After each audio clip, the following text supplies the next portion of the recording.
Hello, good afternoon. I want to talk a little bit today about Federal Reserve, deficits, debt.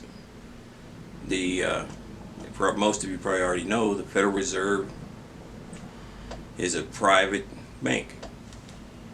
The federal government has nothing to do with it except to borrow money. Our government borrows money from the Federal Reserve, they print it, and it comes out with a debt already attached to it. The Federal Reserve charges the federal government interest rate on that money. That's where we get our debt.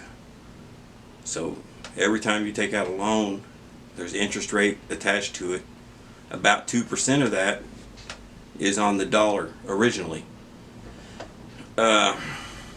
Other things going on right now, we can take a look at some of the actual debt of the country. As of fiscal year 2023, let's see what I'm looking at something right here. 1.1 billion in additional security assistance for Ukraine. That's adding to our national debt. They're just printing the money. And over the course of time, since 2014, the United States has sent $19 billion in aid to Ukraine for their defense. 16.2 billion since February. And we're not sure what all that money is going to. Some of it is involved in weapons that we're sending over there. It adds up to that. Some of it is cash, prop up their government. Many different things. From the Department of Defense budget for 2023, $773 billion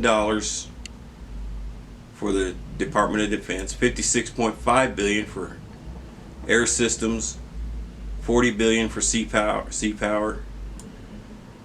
and it goes on and on. $130 billion for research and development. The budget request proposal for 2020, that was 2022. For 2023 is $813.3 billion for Department of Defense. That's huge amount of money.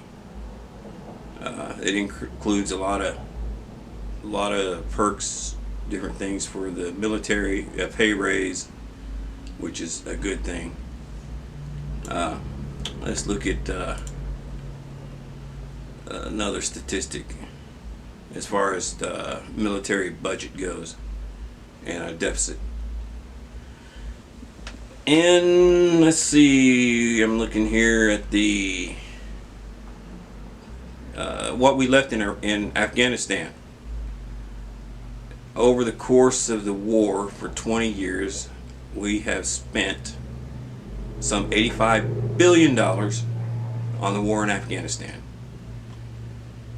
When the Biden administration surrendered and pulled out, and they left $10 billion in machinery, equipment, and cash on the ground. Just abandoned it, and the Taliban now has that. We should not forget these things. We want to always remember what they've done to us.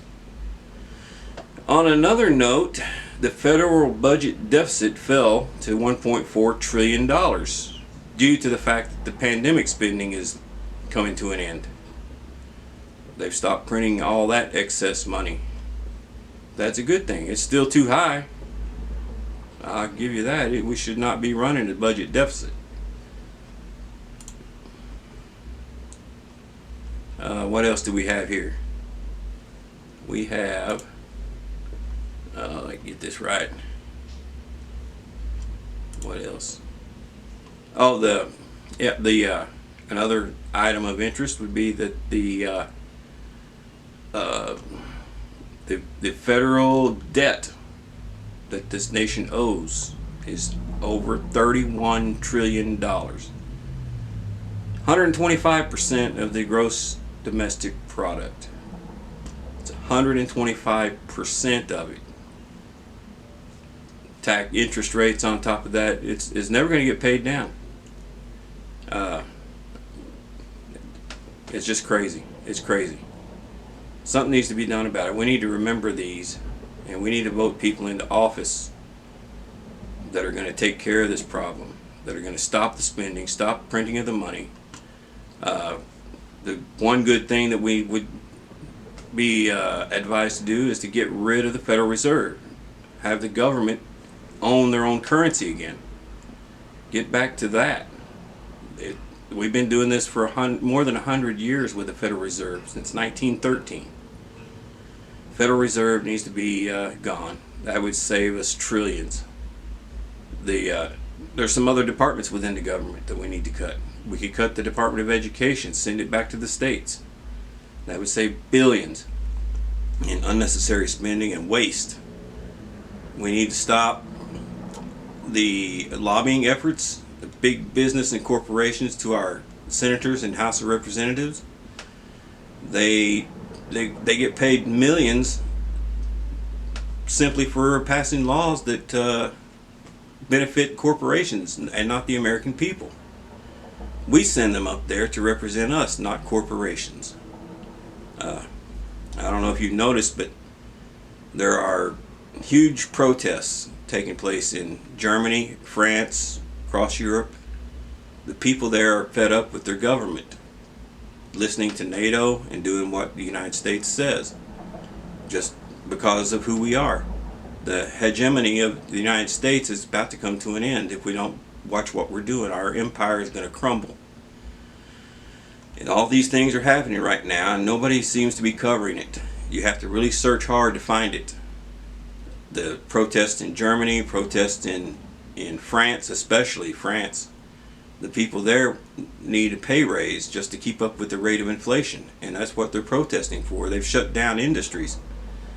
The gas and oil workers in France, they're on strike.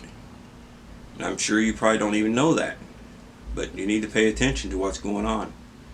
China is about to dump a ton of dollars on the market. They're going to sell some of their securities United States securities they own.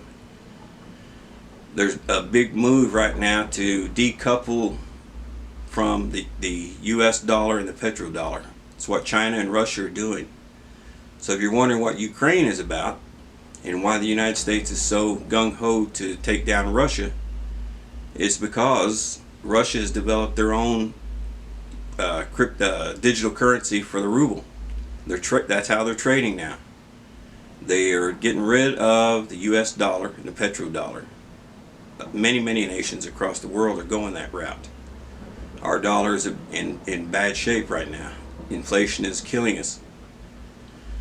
So, excuse me. In conclusion, go vote. Take care of business. Do the right thing. Vote for your best candidate. The election day is coming up real soon. Real soon. We're running out of time. We won't get another chance until 2024. So get out there and vote. Let them hear your voice. We need to avoid, if we can, any kind of protests or anything like that on our streets. We need to stop. We need to close the border as well. But that's another subject. Until next time, I'll talk to you later. Please like and subscribe. Let me know what you think.